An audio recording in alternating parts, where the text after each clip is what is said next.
Hey, this is Gratuitous. Welcome to Music Production Made Simple, the show that focuses on best practices about music production, which is based on FL Studio. If you're wanting to become the best producer you could be, subscribe and listen weekly. You can also check out my courses, which teach you the principles and basics of music production. They'll get you up and running quickly. In addition, I also have books on Amazon and tons of music on Spotify. Always feel free to hit me up at hi@itsgratuitous.com. So let's get into the episode. All right, hey, what's up, everybody? Welcome to episode number 17. We're going to take a little bit of a different approach in this episode. We're actually going to talk about a little audio example and a technique which is called cut. Okay, so you have cut and cut by, and this is what you call like your cut groups. This is what samplers use to get that nice clean cut in between slices, as well as in terms of your sounds. So let's talk about like an 808, for example. You want to enable cut. And in FL Studio, they make it really simple. If you right-click on a sound within the step sequencer, you're going to see an option called cut itself, okay? And this is just a quick way to enable this so that the sound cuts itself. So what that means is when you play the sound, it immediately stops the initial sound that you played, and the new sound that you play will continue, okay? So it just cleanly cuts it, and it starts the new sound, and it sounds nice and clean. So this is even, in like real life, if someone's playing like the drums or whatever, and they play like that kick drum, and if it has, a little bit of a tail, as soon as they play that kick again, it just kind of resets. And this is the same thing in digital audio now, except in terms of a technique, it's really important for that low end. You really want your low end, like your kicks, to sound really tight and really clean. And if your kick overlaps, it sounds absolutely horrible, okay? So I'm going to first start with an 808, okay? So hopefully you guys are on, like in like your car where you have, some bass going on, or like some headphones, just so you can hear these audio examples a little bit better. Once we get into the slices, I recorded a little loop, made some slices, brought them into the FPC. So let's first start with the 808, okay? So right now I have, I've just dragged in this 808, and it does not have cut itself enabled. So in other words, when I play the sound, and if I play another note or whatever, it's going to overlap, and we're going to get this horrible wobble sound, but we want that nice clean sound. So here we go. Okay, you can hear like that wobble, especially when we go a little bit lower. Okay, so you do not want your 808 to sound like this. So the simplest way in FL Studio is literally just to right click on a sound and click cut itself. So now what you've done is whenever the sound plays again, the old sound is immediately going to stop. The new sound is going to continue. For example, so nice and clean, right? Again, hopefully you're on some kind of like speakers or, headphones where you can kind of hear like that 808. So there you go. Super nice and clean. Now, if you want to fine tune this, for example, if you want this 808 to cut another sound and get more creative like that, if you actually left click on the sound, the channel sampler is going to open. You're going to have to click the wrench, and then in the middle left, you're going to see something called group, and you're going to see cut and then by, okay? So this is called, like your cut groups. So your cut, that number, that is the number where you're going to be cutting the group, okay? So you can be selecting it to cut itself. So in other words, if it's on 1 and then 1, that means that the cut 1 is going to cut whatever's on the by 1. So for example, let's go to our slices now, okay? So I just have these slices and they sound like this. But you can hear the overlapping, right? So like that sounds horrible, right? So this is where people who like to sample a lot, they can use this technique of cut and cut by to select certain slices that they want to immediately stop for a creative edge. Many times, I'll have pretty much all my slices, cutting. But if you want to be creative, for example, if you want to have that one sound play as the other sounds are playing as well, then you got to make sure that in your by, so in your group, your cut by, that's just not like the same number. Okay. So the cut, that number is what is going to trigger the cut by. Okay. So it's going to stop playing the cut by. And I'm saying cut by because in the FPC, in the top right, you're going to see that there's cut and then cut by. In the channel sampler, again, that's just in the step sequencer. If you select a sound on the left, there's group, and then you're going to see cut and then by. Okay. So again, this is just what you call a cut group, and it allows you to get a nice clean sound. So here's like, just some of like the slices again. So I made a loop. I chopped it up into 4 slices, and then I dragged them into the FPC. Right? So it's like you can't really hear it.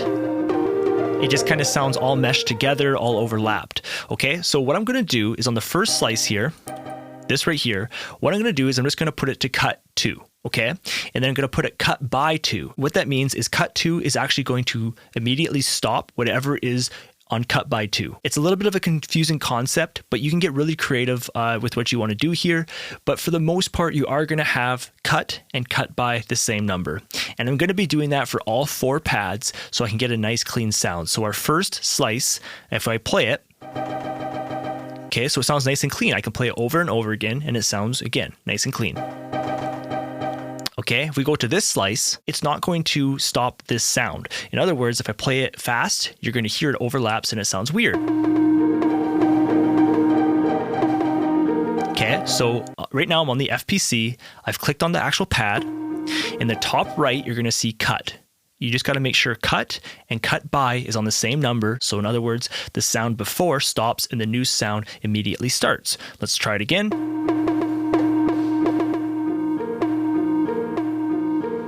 So nice and clean, right? So right now I have all the slices on cut 2 by 2, which means that whenever any of the slices play, since they're on cut 2, it's going to immediately stop whatever is on cut by 2. So whatever's in that cut group. So just as in a little example for you, I have added in a little drum loop and then I just added in some MIDI notes for these slices and just created just a little bit of a melody. And this is going to give you that really nice, sliced, kind of clean kind of sound. Now, nothing here is mixed, nothing here is processed. I may give you a little example with some reverb, for example, and maybe some delay or some wideness or whatever, just to kind of spice it up a little bit. But this is just what it sounds like, okay? So we have our slices, sounds really, really clean.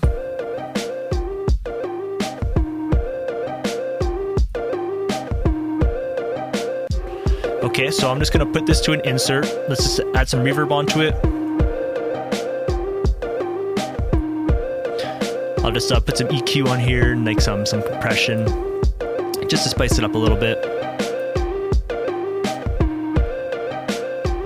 Okay, so that was some EQ. Just gonna load up a compressor plugin. Just gonna get a little glitch there for a sec. Okay, so here we go.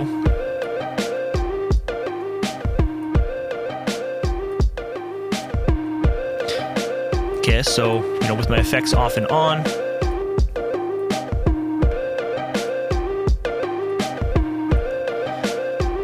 Okay, maybe some more reverb.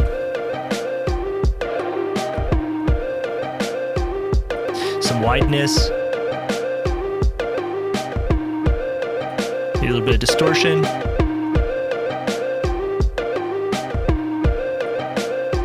Okay, so now what I'm going to do is on my actual slices, I'm going to select my cut by group to, a group which isn't the same cut. Okay, so again, when you have cut, that number, that is what's going to actually cut whatever cut by number is, okay? So if your cut's 2 and your cut by is 2, that means that whenever that sound plays and then it plays again, it's going to immediately cut off the sound before, whether that be the same slice or a different slice, if it's on the same group. Okay, so let's listen to these slices with the drum loop with it not being on, the same cut groups. So now what's going to happen is these slices are going to overlap. It's going to sound not clean. It's going to sound absolutely horrible. So let's check it out, okay?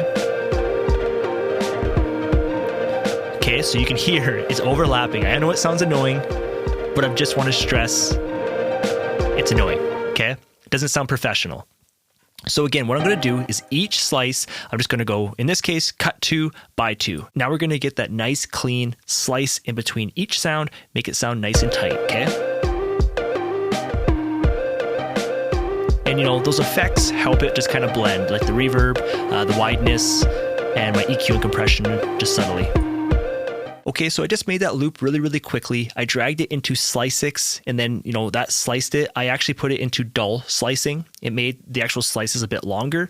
When they're longer, sometimes it gives you a little bit more creativity to allow that slice to play out a little bit longer. And then I dragged it into the FPC, and then I just made the same cut numbers. So cut and then cut by. I made those are the same numbers for each pad. So you actually have to click on each pad, and then in the top right of the FPC, you'll see that you have, your cut, and then cut by.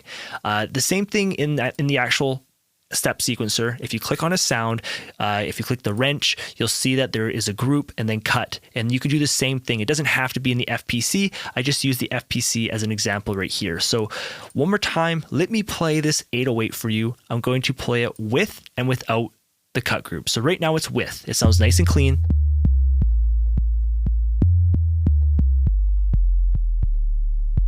Okay, so each sound, even up higher, really clean, right? Now I'm going to remove this and we're going to get a horrible wobble sound.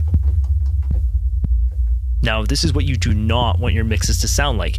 And it's just a matter of right-clicking on that sound, going cut itself, and what it's going to do is, if you click on the sound, go to the wrench, go to group, you're going to see cut and by. Just make sure that cut is on the same number as your by. So your by is like your group. And when you play a sound, you're good to go. This is also a really powerful tool for if you're using like percussion elements. Sometimes you can get a really cool sound out of it. So instead of allowing like that cymbal or like that tambourine or those shakers to fully play out, you can actually set it up so that you have, let's say 4 or 5 different percussion sounds, and you could be using these to cut each other. So whether, again, it's all in the same cut and cut group, or you can maybe just select it so that only certain sounds kind of cut each other off. Many times in sampling, for like their main melody, they'll have it so that it's these nice clean slices, but then they might have that one sound, for example, like a voice or something, and it plays a little bit longer and you want to overtop. So when that voice slice, when you play that, you got to make sure that that's, it's just not on the same cut. Okay. So really, you may not even want to have a cut or a cut group at all for it. Okay. So that's this, this episode. I took a little bit of a different approach. I wanted to talk about cut itself. It's a really, really powerful tool. Hopefully my example kind of cleared it up for you. Okay, so the biggest one really was the bass line, the 808. Okay, if you have wobble in your low end, your beats are going to sound horrible. You always want that nice, clean, tight sound. Now, this isn't just with 808s. Okay, it's also with let's say a bass line.